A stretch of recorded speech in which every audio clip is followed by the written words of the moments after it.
We have some breaking news out of Las Vegas. Antonio Pierce fired. Wow. From the Las Vegas Raiders. Damn it. So that is one season for Antonio Pierce as the head coach of the Las Vegas Raiders.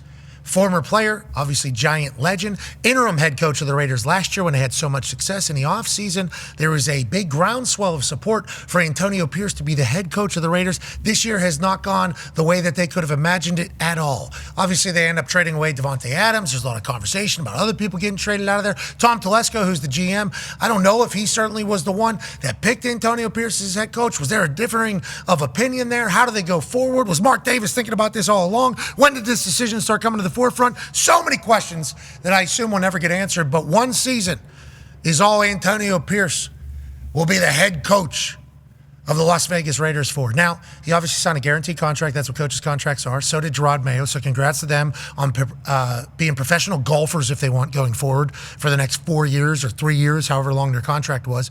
But he had another situation of a former player getting a head coaching job, and then one season ownership and decision makers deciding, we ain't doing this. D, but I saw you throw your pen. You don't think 1 year is enough to develop a culture, to make your team, get your guys, get everything on schedule? You don't think there's enough of a case study for Antonio Pierce here? No, I don't. He did, he had a little bit more 1 year, obviously being in an interim role, but we saw what he had at quarterback. And we know the same situation in Tennessee. If you don't hit that quarterback position, it's going to be tough. So to have 1 year, and then this is the opportunity where you have a position to actually go and get a quarterback and have a chance to kind of build your team, build your roster, and it's still a certain culture. Obviously, we aren't in that building, so we don't know the ins and outs and how everything was going week to week. But I felt like they competed, at least down the stretch, for sure. So not shocked. This was one of the names that were floating around, but I hate when guys kind of get shafted like this where it's one and done, don't really get a real chance. Schefter has put out a summary of what has happened since, 2021, when John Gruden resigned after his emails and only his emails were learned of how many thousand? 70,000? Something absurd. Some insane amount. Obviously came to light through the Washington football team's investigation, allegedly, to Josh McDaniels, who was fired in 2023, to Pierce now in 2025. Obviously, a lot of turnover over there in Las Vegas, new city for the Raiders, and there's a lot of things happening quickly, trying to establish a culture. John Gruden's name is back into conversation about being an NFL coach. Obviously, he's dominated on the NFL. Did he and Mark Davis get along? I think so, right? I thought so. I don't remember them having issues.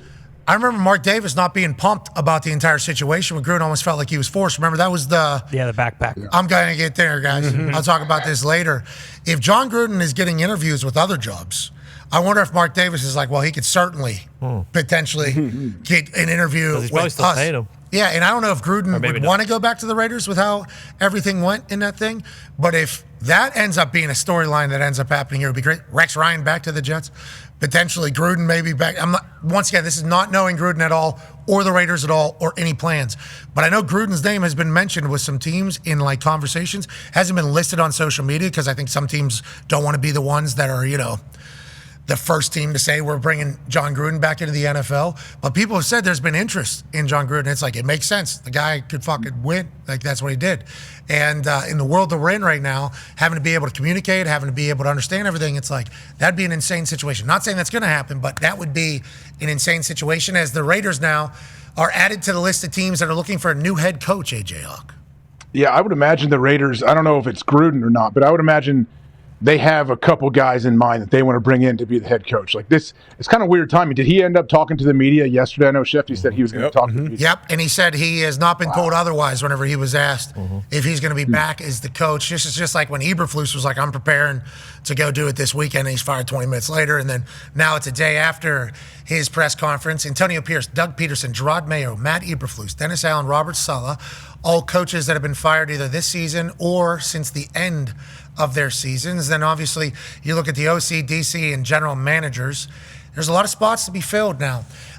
6 total head coach openings, if you count what happened in the season. 7 to 10 is normally the average, right? That is normally where we land. There's 6 right now. Is this it? It's got to be, right? McCarthy situation. Dallas, yeah. Still got to get figured out. Would that? That's not firing. Okay, yeah. So, Yeah, 7, 8, not like a year. That's insane. I think you definitely need some time. There are situations where you can definitely see it and say, all right, made a mistake. Let's move forward. Hey, some hot names out there.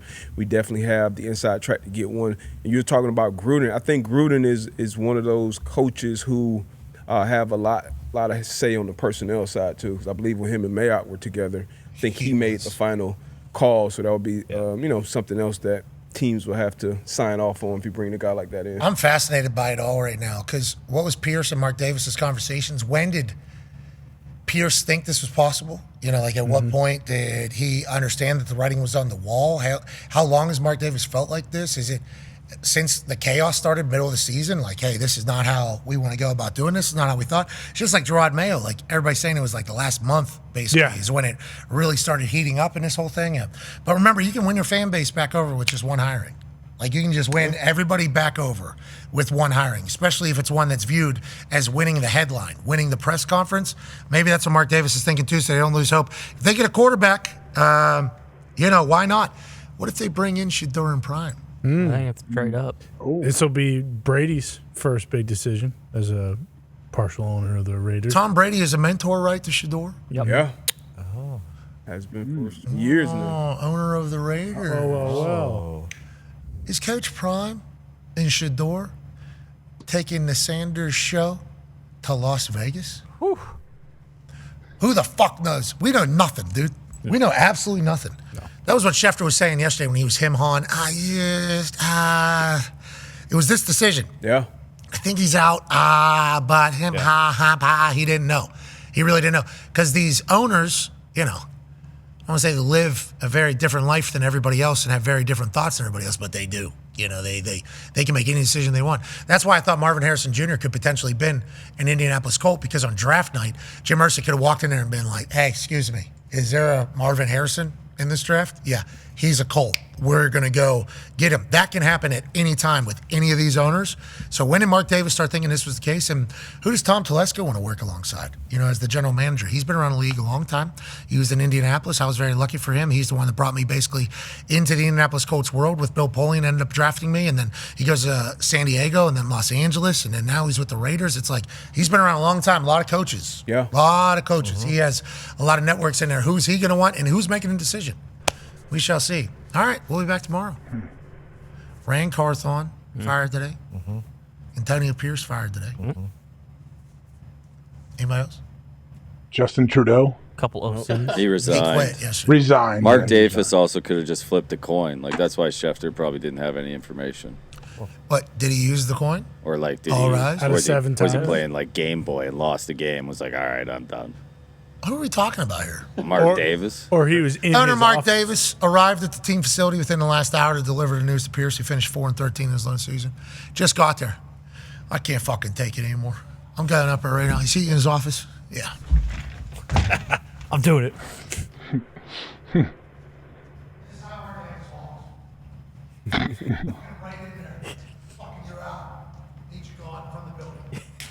Turn off your fucking key fob.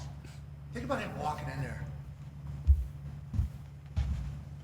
I thought you were going to be much better. You're fucking fired. See ya. Get out.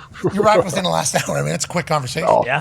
that'd be It's- terrible. Could you imagine him walking down with like Ari Gold did with a paintball gun or whatever? Yep. Antonio walks in. Crazy. The fuck out of my building. Ruin this place. Or was it kosher? I'm going to pay you for the next 5 years, obviously. For everybody too, though. All the assistants too. Like they know now. Hey, we got to look for another gig. Yeah. Special yeah. teams coordinator out there. Yeah. Coaching is a wild business, brother. It's crazy. And Schefter, before he did the leaning in, leaning out segment, he was like, we're talking about lives and jobs and families here. It's like, I understand we got to preface every conversation with that because it's very real. Like when a player gets traded, nobody talks about like their family's just getting uprooted from the community that they're in and having to move to another one and yada, yada, yada, everything like that. Coaches get compensated very, very, very, very well. But they all know it's part of the gig. They all know that they're like military families, how much they move. They are all around. But I mean, Mitt's here, and Yeah. obviously Mitt's Mitt. But Mitt was in like 4 different towns within like 10 years because his dad was going, Atlanta, St. Louis, we're here, we're there, we're bang, bang, boom, boom, boom, because the coaching like, yeah, dog. I got culture, dude. I'm fucking all over the place, you know? I got more hometowns than The Rock. That's what he just said. That's what the Mitt said. I could hear him say it. Little Mitt. Good for Mitt. Mm-hmm. These guys also all know like they're gonna get another job. It's not like you get fired and then it's just like, well, guess that's it for me. Like that doesn't fucking happen. All these guys are gonna get a job elsewhere.